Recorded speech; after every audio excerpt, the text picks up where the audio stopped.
Hey, Chris Jenkins, credentialed member of the media covenant, Carolina Panthers for Charlotte Vibe, a.k.a. man of the people, as I enjoy working for you fans of the Carolina Panthers. Today is Tuesday. Is it Tuesday? No, it's Wednesday. I don't know where my head is. Been working a lot. And the Carolina Panthers are now in full mode and preparing for the New Orleans Saints, but they're going to have to do it with some injuries. So we're going to start off with some injury updates. But before I get into that, like the video, please. And if you haven't subscribed, please consider subscribing to the channel. We're really aggressively trying to get to 10,000 subscribers. And this week, I let out the cat out the bag. We're going to start merchandise giveaway for the Carolina Panthers. So if that doesn't entice you to subscribe, I don't know what will. Between the free merchandise and all the exclusive videos that we'll do, I think we're earning your subscription. But let's go ahead and get into it. Talk about this Carolina Panthers and the injuries that they have been dealing with. And they've made a lot of transactions, which I'm going to go ahead and get up on the screen for you in just a second. I think I actually forgot to get it on the screen before I came out here. So mistake on my part. But I think I'll be able to quickly find it for you all. Let's see. This looks like I found it here. So here we go. All righty. So in no particular order. Well, let's go ahead and start in order with the biggest of them all transactions. Carolina Panthers placed offensive lineman Brady Christensen on injured reserve. Again, the Carolina Panthers have placed offensive lineman guard Brady Christensen on injured reserve. Coach Reich gave Brady props for being able to make it through the game, but that injury that he has with this, I believe it was his pec. Let me see in my notes here. I'm sorry. His bicep is going to have him out for about 4 weeks. And in place of Christensen, got 3 guys that are going to be looking at heavily this week to replace Christensen. That'll be Cade Mays, Nash Jensen, and Justin McCray. Again, that'll be Cade Mays, Nash Jensen, and Justin McCray as candidates to replace Christensen there at guard. There's also a possibility that they may flip Chandler Zavala from right guard over to left guard and maybe try those new guys out in Chandler's spot, since Ikem Ekwonu and Chandler both played on that same side in college. So that may be something that they look at doing as well. By the way, I apologize for my voice. During the press conference, I had some questions that I was talking to Bryce about, and I had to clear my throat. I don't know what it is, but I'll keep working on it so you all can hear me clearly. Let me go ahead and go through the rest of these transactions for you all. Placed cornerback Stanley Thomas Oliver on the practice squad injured reserve. They also released running back Spencer Brown from the practice squad. And we have 2 signings here. We signed wide receiver Michael Strachan to the practice squad. I hope I said that correct. And then we signed running back Tariq Cohen to the practice squad. So there you have all of your transactions for the Carolina Panthers now. With placing with placing Brady Christensen on injured reserve, that does leave a spot open on the 53-man roster. Frank did say that he believes that they will fill that possibly with a cornerback, so we'll just have to continue to wait and see what they do in that area to fill that one spot that they now have vacant on the 53-man roster with placing Christensen on injured reserve. Let's go ahead and also talk about another injury that we all knew about on Sunday, and that was cornerback Jaycee Horn. Yesterday, we had information that said he was likely to miss multiple weeks. Today, Coach Reich did confirm that it is a severe hamstring injury for Jaycee, and there's several options on the table. Right now, Jaycee is getting more than one opinion on that to see what he can do with it. So out of that, could surgery be something that happens? Possibly. He also could as well join Christensen on the injured reserve list, but I think they're going to wait to see what additional information they're able to get from these second and third opinions that they're getting. I just said second and third, but the additional opinions that they're getting on this hamstring injury before they go ahead and make that next move and step in trying to realign this roster to deal with the injuries that they have. All right, let's continue to move on. We also got some news that we're going to go to, but Bryce Young had a chance to speak with the media today, and he said for the most part, he's turning the page on that Atlanta Falcons game. It's been more than 24 hours. We're now at Wednesday. We're now in full prep mode for the New Orleans Saints. So he's turned the page. And interestingly enough, against the Falcons, Bryce had several interceptions, and Bates on the Falcons was named Defensive Player of the Week as he had 10 tackles, 2 interceptions, and 1 forced fumble. So yes, it's a good idea to turn the page, but also had a chance to ask Bryce about what he's going to be looking to improve upon most on this field Monday night as they take on the New Orleans Saints. And I didn't properly load that video prior to getting on here, so give me just a second. And here is Bryce responding to my question about what he's going to be looking to build on as they face the New Orleans Saints. First primetime game here in Charlotte. Let's see if I can drag it. I always have this problem of dragging and dropping with one hand. What would you like to see yourself take against New Orleans this Monday night? Just higher execution. Just want to execute at a higher level.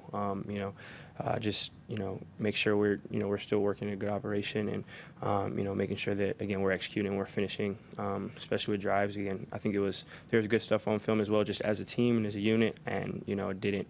There's for one reason or another, again, we didn't, I don't think we executed when it was important, and we didn't do all the things we wanted to that we needed to do to win the game. So I think just, tying everything together and executing is definitely going to be something that is area focus for me and for the entire team.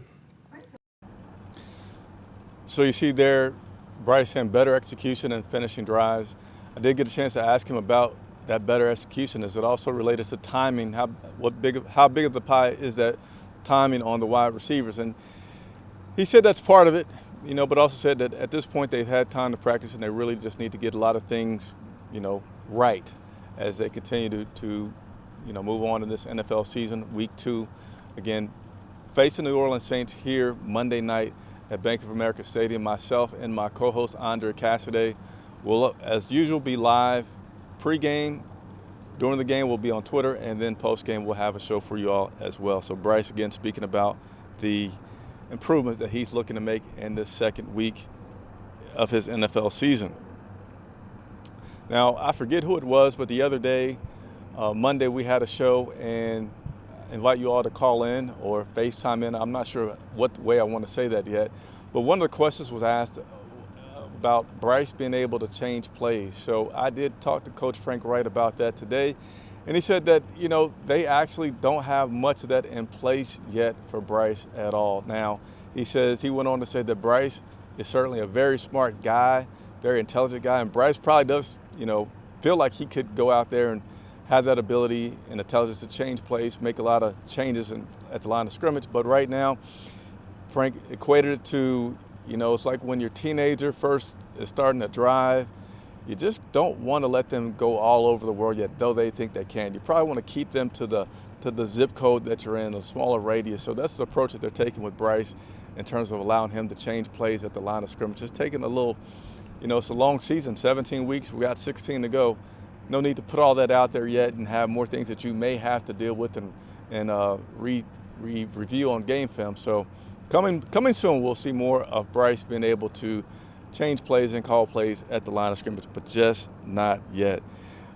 In terms of the Jaycee Horn injury, C.J. Henderson in the locker room today said that he expects to start this weekend in place of Jaycee Horn. So that wasn't from the coach, but that was from C.J. Henderson himself saying that he expects to start this weekend in place of Jaycee Horn. Got a few news updates that I want to share with you all as well. This turf that I'm standing on right here in Bank of America Stadium, it's been something that's only been in place for a couple of years now with the Carolina Panthers. As owner David Tepper made the change because he wants to have more events here at Bank of America Stadium. And, we now have the Charlotte Football Club playing here. We've had more concerts. So it's just a lot easier if you have turf out here. Well, the other night, starting quarterback for the New York Jets, Aaron Rodgers, went down. He has a torn ACL. He's going to miss the season. So today, the NFL Players Association sent out a memo in which they said that they really feel like all NFL stadiums should be equipped with grass surfaces. And though they understand the business part of it and the higher cost that it may be in having grass, they just feel like having, the caliber of players that we have and having a star like Aaron Rodgers go out after only 4 plays is a reason to really consider mandating grass out on all these fields. Today, Coach Frank Reich was asked about that. And, he had to say, I've been on the player side, and I get it. I'm now on the coaching side, and I get it. So he didn't give any information about where he stands on that, just saying he gets both sides of that. And that's really all that he would say. But it's something that I do hope that they change, because, heck yeah, if you're – and this is something that I didn't really realize as much before now, but if you're the football world, but European football, American soccer world, they basically require you to have grass whenever they're playing. And so you'll see a lot of times, and even it's happened here in Charlotte, Bank of America Stadium, where hey, we got this international match, we got this friendly going on. They're not going to play it unless you change the surface to grass, and they'll change it out. So it's like, if that sport has deemed it a requisite, why can't the NFL deem it a requisite? These guys make tons of money, and yes, it will eat into their pockets a little bit. They require a little bit more work on the fields before you have a Beyonce concert or something like that out here. But heck, you're paying these guys. Joe Burrow the other day got, upwards of $50 million a year.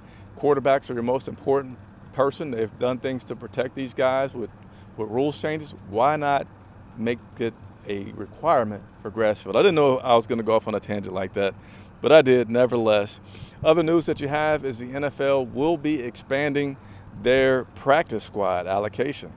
So many of you may know that the NFL started expanding the practice squads for international players. And when they did that, they did it by a conference basis. And we here in Carolina had the opportunity to have F.A. Abada be part of that program. He actually made the 53-man roster. He's currently active in Washington for the Commanders right now. But they're going to expand that. Instead of allowing just this division or that division, starting next year, they're going to allow all the teams in the NFL to have an additional player on the practice squad, and that player will be an international player. So that is some news out there for you. And I think that will conclude all the notes that I have, and I'm going to go ahead and jump to these comments before I get out of here. Your boy is starving, so he needs to go and eat, but I'm going to take a moment to go through some of these. What's up, Chris Johnson? Chris Johnson is a member of the Charlotte Vibe channel. So you see that little certified looking icon that's by his name? That's because he's joined the channel. Hope that you all will consider to join it. We're independent media, 100% supported by you all. So anytime somebody's able to do that, thank you and appreciate it. And there's extra perks that goes along with being a member, which is detailed in the channel. Hey, Chris, out of curiosity, can you please ask Terry Cohen, since he is not Jewish, as a Jewish person myself, another Cohen is a 100% Jewish last name, where did he get his last name from? Okay, I'll try to do that. And Josh is saying, man of the people. Josh, join the channel, Josh. You're on here a lot. Consider joining the channel. I would love to see you join the channel. Rafael Morales. Yes, Brady is on IR. Once again, Brady Christensen is on IR. He was hurt during the game, but I guess enough adrenaline was able to help him play through it.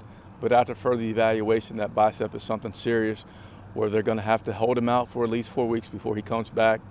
And we're going to see who ends up being rotated in his place. You know, that's adding to Corbett that's been out.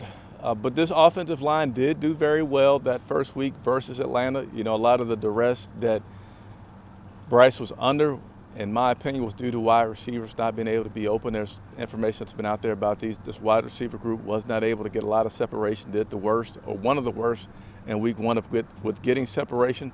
Something that I'm going to be in that locker room this week talking to people about, trying to get more information to see how we can improve it, if it's going to be improved, or what are they going to do that, because certainly want to give Bryce a chance to throw the ball to somebody out there.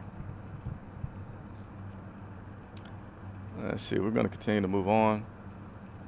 Scott said, I still like Young, but he needs a periscope to see defenders over the O-line. I don't think that's his problem. He's seeing guys, but he's just not seeing guys that are open enough. Is DJ playing Monday? Are you talking about DJ Johnson? If so, that's something that we don't know. He was eligible to play this past Sunday, just did not get any reps in. All right, Donald Duck, I think I covered you there talking about the turf. And, hey, what's going on, Quentin? Appreciate you jumping on for a moment to say what's up. Preston said a great tangent. I guess that's referring to talking about the grass. Yeah, I would. Yeah, as you see, I'm trying to control going on another tangent, but I appreciate it.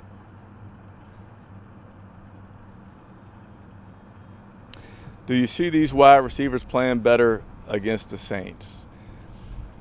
I certainly hope that it's a mission of the coaches, and I would think that it's a mission of the players. So I want to, again, go in that locker room this week. I wasn't able to talk to too many players because I stayed out today to talk to Coach Reich and also to Bryce, so I wasn't able to get in the locker room, do too much fishing along those lines. But I know they're going to try, but I'm curious to see what they're going to specifically try to do in order to get some better separation so that these wide receivers can play better against the Saints.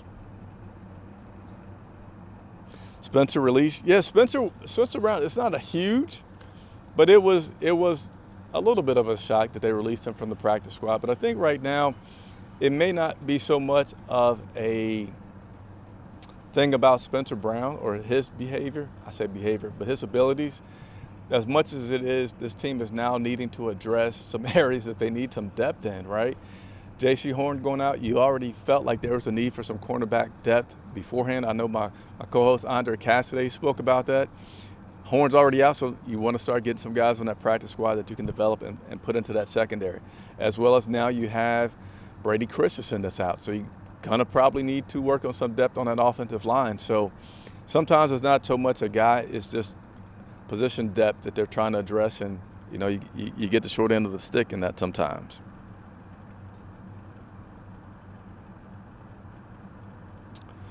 No updates on Chark. So in regards to some statuses, what's going to happen is I'm going to have to do another post of a video. Well, I won't do another video, but I'm going to post online about the injuries. Right now, the Panthers are actually practicing, so the official injury report is not due until after practice, which may be here by 3 p.m. Eastern Standard Time, but I will have to post that. Won't be able to actually do a video commenting on the injury report as it is not yet out. So thank you all very much for watching. Hit that like button, subscribe to the channel if you have not already done so. And yes, you do have the ability to join the channel now, which you will see. And when you join the channel, you'll have that special icon next to your name. You'll also have us with the ability to follow you on your social media, as well as some special videos that we will be doing for our members only. So consider that if you have the ability to do so. For Charlotte Vibe, I'm Chris Jenkins reporting live from Bank of America Stadium. About to go eat.